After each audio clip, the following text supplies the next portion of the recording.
Hello, my friends. Today we are going to talk about something that I have been really in the weeds with recently, and that is how do you know how much you need in your individual retirement accounts, 401k, your Roth IRA, and your taxable investing account to retire.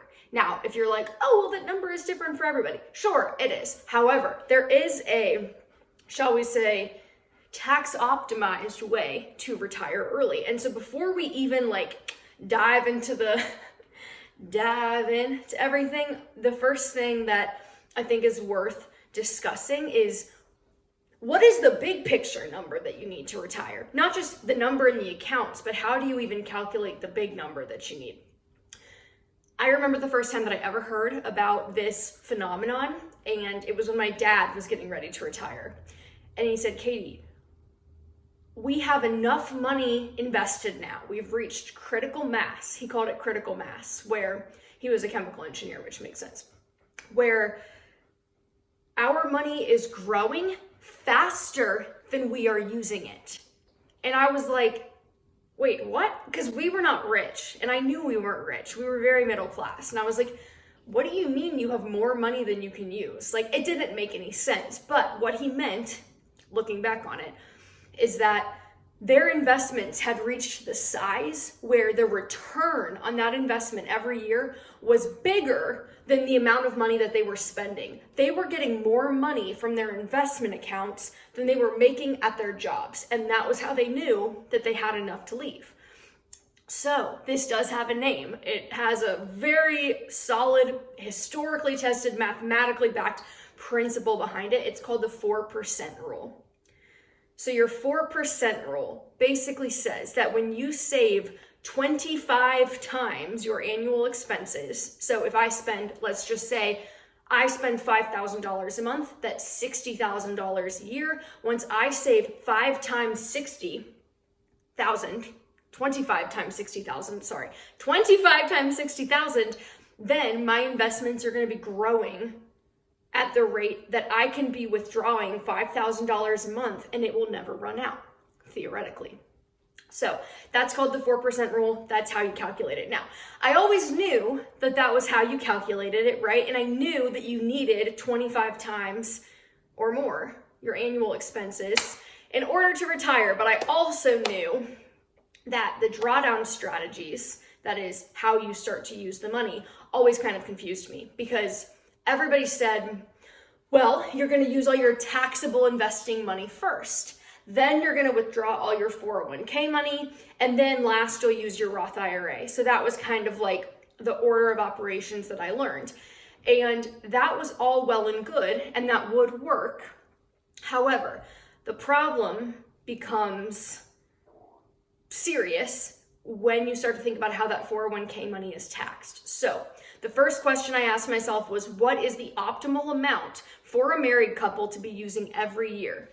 And that number is $80,000. Why is it $80,000? Because that is the maximum amount that the IRS will let you claim as income from your capital gains without taxing it. Okay? 0% tax bracket. So here you see a beautiful chart, right? Up this side, the left side, you've got your earned income tax brackets. And up this side, you've got your capital gains tax brackets. So if you're like, hold on, what the frick is that? Your earned income, you're probably very familiar with how your earned income is taxed. Basically the tax bracket that you're in right now. The first, if you're married filing jointly, right? The first $24,800, 0%. That's called your standard deduction. So you claim that every time you file your taxes, unless you itemize them, but most people do this. You claim your 24,800, it's not taxed. The next chunk is taxed at 10%. Another chunk is taxed at 12, then 22, then 24, right? But by the time you reach $80,000, $90,000, you're being taxed at not an insignificant rate, That's like a 22%, maybe 12% if you're married, but probably you're creeping up closer to the 22% bracket at that point. Now, capital gains, however, are only taxed at 0% all the way up to 80,000. That's crazy. Above that, you've got 15% tax rate. And this 15%, if you could imagine it literally shooting through the ceiling, 15% up to like $440,000, right? So a lot of these topics we've reviewed before, and I'll put the other videos that kind of go more in depth about this kind of stuff in the description box for this video. But what's important to know is that your earned income is taxed in a more shitty way than your capital gains are taxed. So knowing that, and knowing that 80,000 was the amount that like you can really, that's like pushing it to the limit, right? That's like the most optimized. 2 people can withdraw 80K, not pay a single dollar of tax on it. It always bothered me then that the advice was to draw down taxable first, then the 401k, then the Roth IRA. Because with your taxable investing, you could be, as long as you had no other income, you could be withdrawing your full 80K and paying no taxes on it. But what happens when you get to the 401k? 401k conversions are taxed like earned income, which told me that any amount over this number, I would be paying taxes on. And I was like, nah, I don't love that. I don't really want to pay taxes on that money. Now, the tax rate would have been about 12%. So really what that means, I promised myself I wouldn't draw all over this board until we got to that point. Should I get a calculator? I probably should. That 80,000 minus 24,800, what is that? That'd be 55,200. Yeah, you would pay 12% on 55,200 in that 401k drawdown phase. 12% of $55,000 is about $6,500, $6,000 ish. Now, I could never find in any financial independence literature, like information about where that tax money was going to come from. Like, were you just supposed to save $6,000 throughout the year so you could pay your tax bill? Then I was like, but then you're really not getting a full 80K. You're only getting $73,000 a year. And that's total. I mean, that's sometimes a material difference if your 2 people are going to live on $80,000, right? And of course, adjusted for inflation over time. And I'll show you the graphs. But anyway, it bothered me because I was like, that feels like a hole in the bucket. So what I wanted to figure out was, is there a more optimal drawdown strategy? And if so, how much of my 25 times 80,000, because you know, if I'm going to spend $80,000 a year, me and a husband, if we're going to spend 80K a year and we want the full 80K, we don't want to pay taxes on any of it, you multiply that 80,000 by 25 and you get $2 million.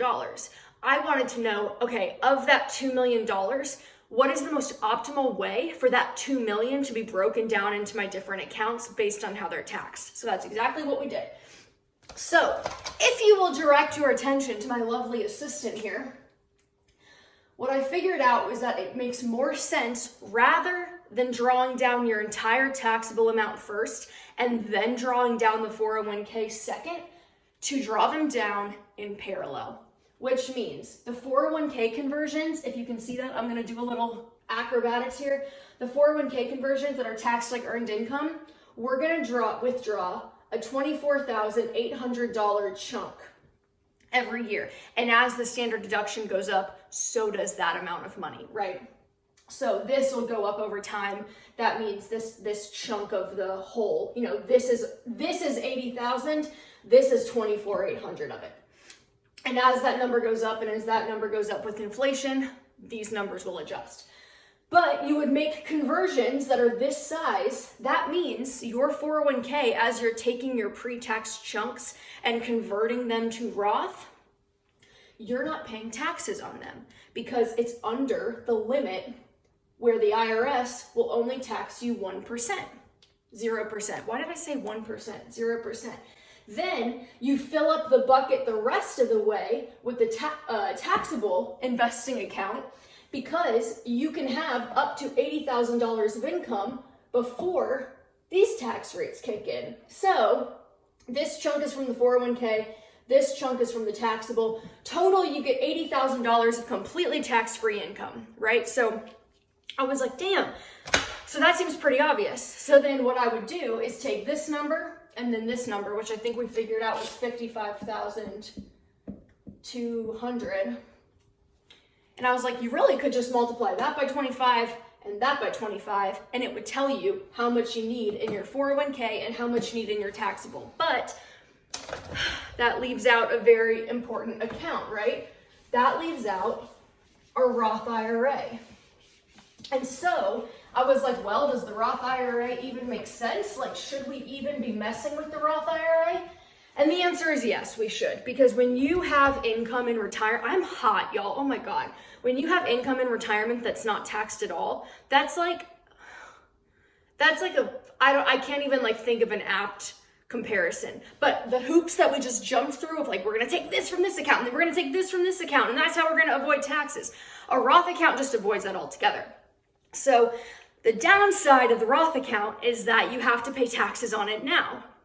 Whereas with like a 401k, any money you put in there isn't taxed, which saves you money in your present tax year, which is, And since we know that we have a way to get it out in retirement without paying taxes on it, we're not really worried about it. We're just gonna take the tax break now and then avoid the tax later. It's very simple.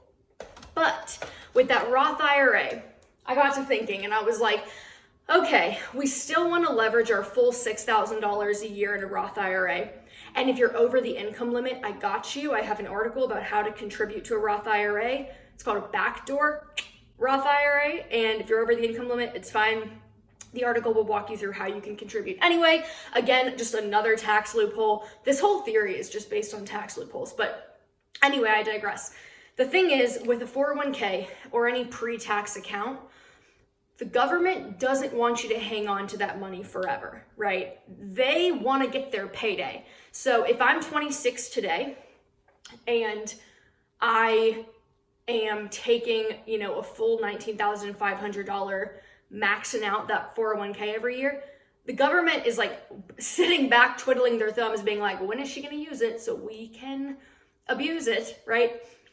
When you turn 72 and a half, they force you to start withdrawing from it. That's called a required minimum distribution. They will force you to start collecting a certain amount of your 401k, which means your fancy tax footwork will no longer work because they're making you withdraw more. They're making you pay taxes on it. So I started thinking and I was like, okay, so really it makes sense for our theoretical person, right, to have an empty or near empty 401k by the time they turn 72. And at that point, pivot turn, step ball change, and just use a Roth IRA because there's no required minimum distributions on a Roth IRA because you already paid the taxes on it, which is gonna suck in the year that you pay them, but that's okay. Because when you turn 72, you can start using it. So that led me to my big aha moment, which was basically our person that we're talking about retires at 35 years old, right? That's kind of that's my plan. I want to retire at 35, leave traditional work, or reach financial independence, reach the point where working is optional at age 35.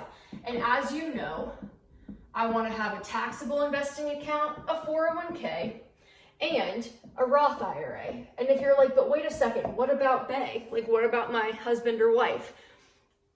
This plan works whether you have one or two of these. All that matters is the fact that they are taxed a specific way. This is taxed pretty much the entire time, money that goes in and as it grows. This is pre-tax, okay? And this is post-tax money. So any collection of accounts that fall into these buckets, always taxed, pre-taxed, and post-tax, these are just the most common ones that I've written up here. You can have two of those and two of those. In fact, you'll probably need two in order to reach these amounts by age 35, given the contribution limit, given the contribution limit. If I can only put, call it 20 grand a year in here and only 6 grand a year in here, it's gonna take me a while to amass a lot of money in there. Even if I were making $1 jillion a year, I can still only put 20 grand in that one and 6,000 in that one, right? So you're probably gonna need two people. And really this whole plan is based on 2 people, because that 80K, if you're single, becomes 40K. So it's like 1 person living on 40 or 2 people living on 80. So you could do it if you're single, but most of us probably will end up legally married. So take a breath, Katie, take a breath. Okay, so what I found out was that I want these 2 accounts to work up until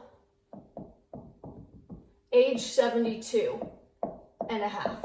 I think that's the age. I don't know why that number sticks out of my head. I'm pretty sure that's right. Age 72 and a half. At which point, I want to switch over to this one. So what I found out is that, I feel like I'm doing like a big reveal. I should like unfurl, scroll. You need $1.25 million in a taxable account, about $500,000 in a 401k, and about $350,000 in a Roth IRA, or, you know, $250K in 2 and $175K in 2. You know, you can split these in half if there are 2 of you that are doing this. In order to reach approximately $2.1 million total, which would safely allow you to withdraw $80,000 a year for the rest of your life without paying any taxes on it or ever working again. So that sounds pretty good, right? That's like, yeah, I would take that. That's not bad. But here's where things get really crazy. Because this number is going to increase by, I'm adjusting for inflation at a rate of like 3%. That's probably fair. There have been periods of runaway inflation where inflation was like 10%. There have been periods where it was 1%. Like, we don't know. But an average accepted inflation rate is about 3%. So when I ran these calculations, and I will share, I'll try to like overlay pictures of the drawdowns if I can, or like link a Google sheet. I'll link a Google sheet. That probably makes the most sense. So you can look at this yourself. I made this number go up by 3% every year to make sure that our drawdown wasn't assuming you were only taking out $80,000 for the next 60 years, right? Because that's not accurate. You're gonna need more money than that. But I did an average market return of 7%, which is again, like an accepted average rate that over time, this is about the return that you will get. Now, typically this number is given already adjusted for inflation. It's probably closer to 9 or 10, not adjusted for inflation. So I think this example actually is probably really on the conservative side, because the market will probably grow faster than this, and inflation will probably be about the same. So you're gonna go for 37 years. I'm just throwing shit now. You're gonna use these 2 accounts for 37 years.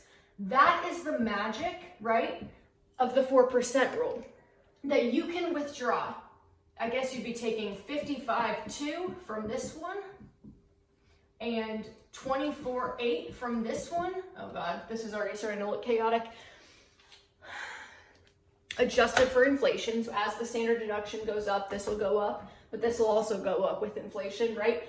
And then after 37 years or thereabout, you should be more or less drained out of these accounts. They should be more or less empty, or like have less than $100,000 left, because you are withdrawing slightly more than 4%. So theoretically, you could do this and you actually might end up being fine, and these 2 might actually last you forever. But once you hit 72, those required minimum distributions are going to kick in, and that's not so fun, right?